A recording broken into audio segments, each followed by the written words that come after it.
Y a-t-il des gens qui sont venus te voir avec une problématique particulière, mais pour qui tu n'as rien pu faire? Ça m'est arrivé. Après, on travaille sur le terrain, pas sur les symptômes.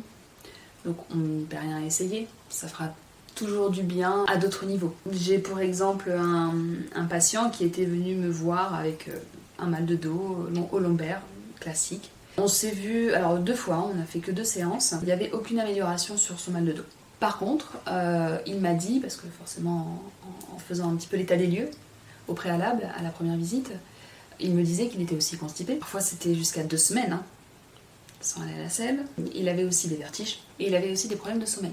Mais à la base, c'était pas pour ça qu'il venait me voir. Son objectif, c'était son mal de dos. Donc la deuxième visite, je le vois, il me dit ça a rien changé, j'ai toujours aussi mal.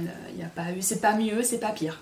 Mais par contre, je dors beaucoup mieux et maintenant je vais aux toilettes. Je me sens beaucoup plus léger au niveau du ventre et j'ai plus mes vertiges le matin, surtout quand je me réveille. Est-ce que ça valait quand même pas la peine de venir? Si.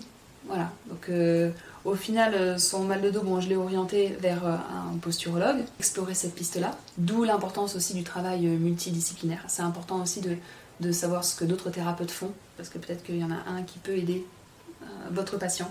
Mais en tout cas, il était quand même content d'être venu, parce que ça allait mieux ailleurs.